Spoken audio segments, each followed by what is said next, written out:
Pozdrav ljudi, dobrodošli u novi video. Evo danas počinjemo jedan novi serijal koji će se zvati Daj krug.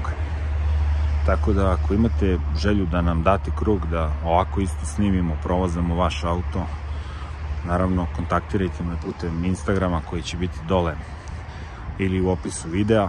Tako da evo da počnemo danas. Imamo jednog Megana četvorku, ovo je 2018. godište. To je motor, vidjet ćete posle 1.5 DCI.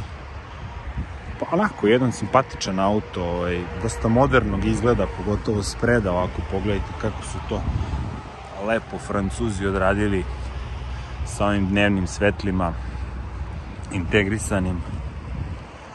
Mada nekako u principu dizajn je vrlo sličan i kod Clio i kod Megana i kod nekih drugih, ali onako ima lepu liniju za gradski auto. Da, ovo je malo i veliko za gradski auto. Prosto mi je čudno, nisam navikao da snimam ovako fina kola.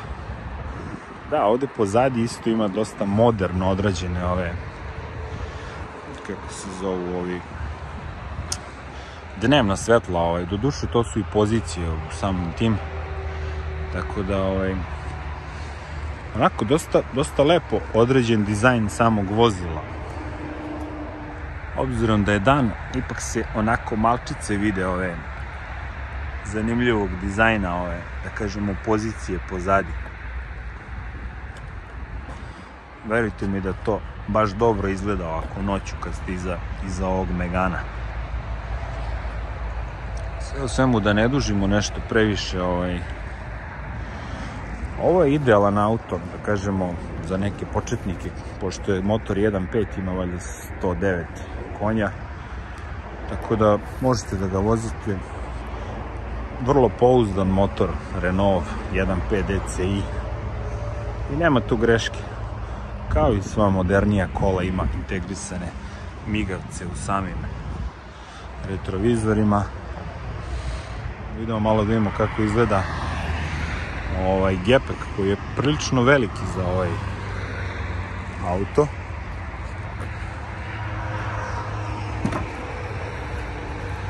Nažalost, ovde nema ništa na dugmiće, ali onako, vrlo dobar gepek za ovaj tip vozila. Može tu da stane nekoliko kofera, torbi, zavisi ko šta nosi. Tako da nema frke što se tiče nekih putovanja. Tako da ajde, sad ćemo da pređemo malo na unutrašnji deo. Evo zadnja klupa. Pa, nije da baš ima previše mnogo mesta pozadi, ruku na srce. Ja kad bi sad seo ovde koji sam nekih metar i šta znam, skoro 90, evo sad ćemo da imamo. Mislim da i za vozača koji je moje neke veličine, to jest visine, nema ovde baš mnogo mesta, nažalost. Ja sam bukvalno ušao zbog potreba videa. Tako da, što se tiče zadnje klupe, nije baš za previše visoke. Možda nekih 1,60 m. Evo ovako, malo prednji deo. Kao što možemo da vidimo, pa onako, fino su to Francuzi odradili. Malo je onako, što se kaže, tapaciri su ne baš neke wow plastike, ali dobro, ovo nije sad neki premium automobil da mi od njega nešto mnogo očekujemo, ali onako jedan klasičan dizajn, što se kaže, interijera, ova fina centralna konzola. Ali dobro, malo kad dođemo na prednje vozačevo sedište ćemo se pozabaviti tu šta može i kako može na prednjoj konzoli da se odradi i da se vidi. Ovako što se tiče ambijenta, lepa, LED svetla za veče i napred i pozadi. Vlasnik je sve stavio LED, i kratka i duga, i ceo je auto leden. Tako da eto ljudi, toliko sa zadnje klupe. Sad ćemo da pređemo napred pa da malo pogledamo, čisto da vidimo multimediju i ovako neke, šta sve može i ne može ovaj auto. Na vozačevoj poziciji, pa, ako niste u S klasi, onda je ovo najbolje mesto uglavnom u svakom automobilu.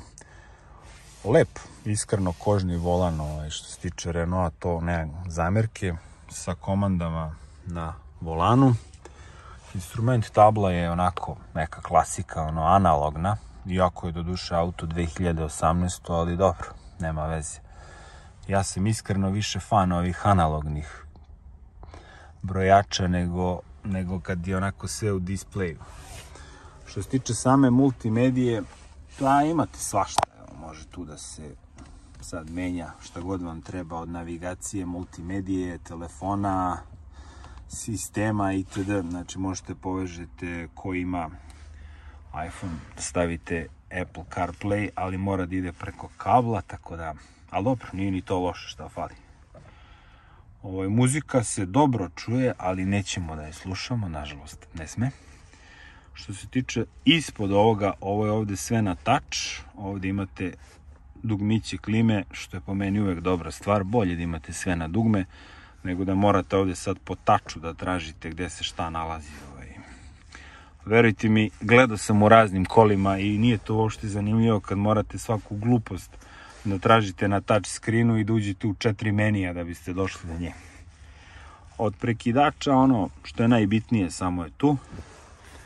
Menjač je 6-stepeni manuelni, što je sasvim ok, ovaj auto je vrlo rentabilan za potrošnju. Sad ćemo da vidimo i koliko otprilike troši. Bije ga glas da je mali potrošač ovaj 1.5 DCI, što se i može vidjeti, evo pogledajte. Na 6700 km 5.4, ovo je sve kombinovano, autoput, grad, tako da, ali iskreno ne verujem da bi ovaj auto prešao 7 litara po gradu, što je, pa, može se reći i smešna cifra.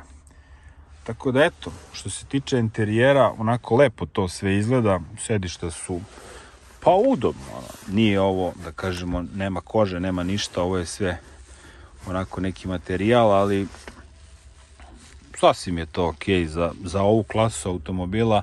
Mogu da budu i kožna sedišta, ali iskreno da budem, ako nemate grejanje sedišta, onda bolje da nemate ni kožna sedišta. Tako da, eto, što se tiče interijera, toliko. Ajde samo da bacimo jedan mali pogled kako izgleda pod haubom ovaj 1.5 DCI, pa da napravimo jedan krug. To je taj 1.5 DCI, pa nekako stekao je svoju slavu i opravdao je tu slavu, tako da dosta pouzdan motor i dosta prelazi. Kažu da ima problema sa diznama, ali dobro, to pre ili kasnije svaki dizel ima problema sa diznama, tako da moramo da odamo priznanje vlasniku.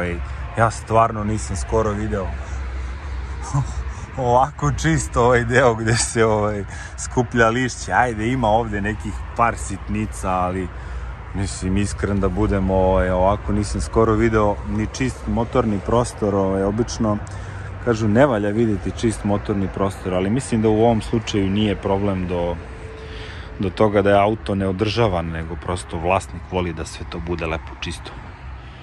Eto ljudi, videli smo malo i motora i sad idemo da se provozamo, da vidimo kako će da ide ovaj čuveni 1.5 DCI.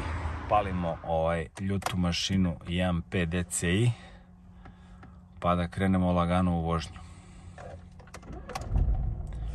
Pa dobro, pali ko mina, nema greške. Ajde, idemo, krećemo. Malo da se provozamo, da vidimo kako šljaka ovaj 1.5 DCI u Meganu četvorci. Pa onako, može se reći da udobno je mesto ovako vozačevo što se tiče vožnje.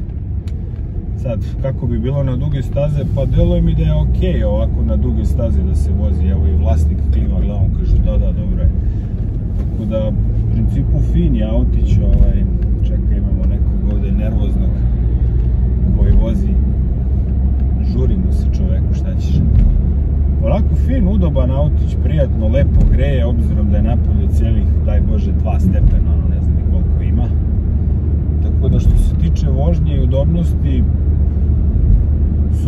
solidno udoban auto za svoje godine. Ovo je sad nekih koliko 6 godina ima auto, tako da može se reći da lepo se ponaša na putu, precizan je volan, menjač. Evo nas, izlazimo na autoput, ali za kratko, samo da se ovde okrenemo, pa ćemo da vidimo ali vozio sam inače ranije jedan PDCi u nekim drugim mimo Renaulta, tačnije u Dači, i mogu vam reći da je fino vukao za svoje, da kažemo, konje. Jel ovaj beš ima 109? 90. Ne, ovo je znači 90, znači slagao sam vas malo, preko sam da ima 109, znači 90 konja. Pa dobro, za početnik idealan auto sa probnom dozvolom, mada vlasnik se izvuku iz probne dozvole, tako da se nadamo da će sada kupi neki bolji auto.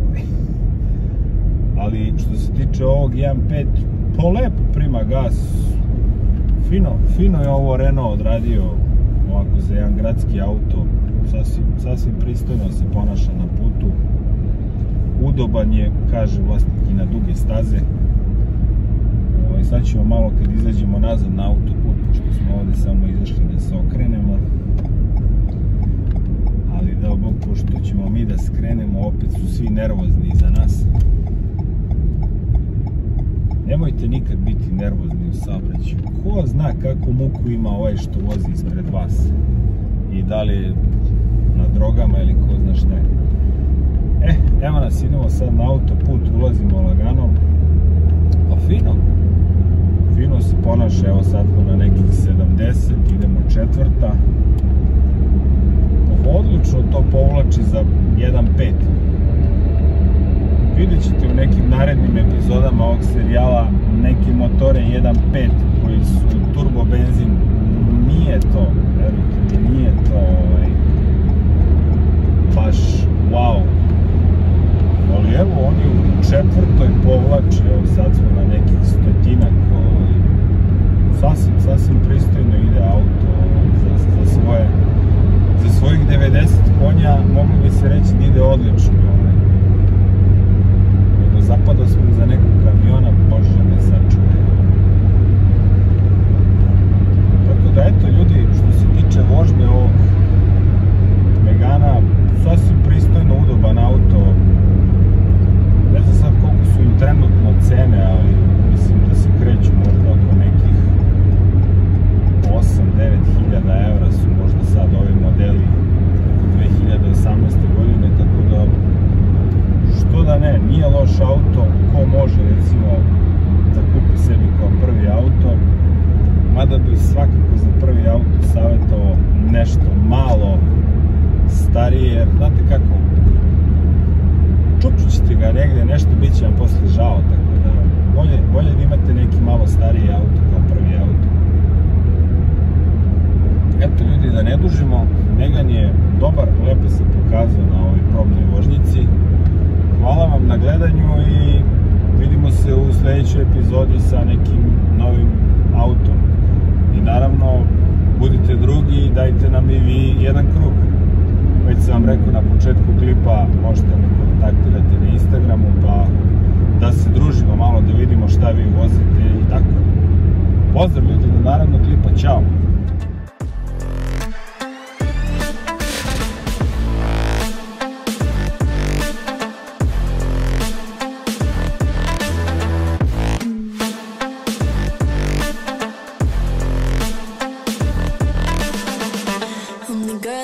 Talk about quiet.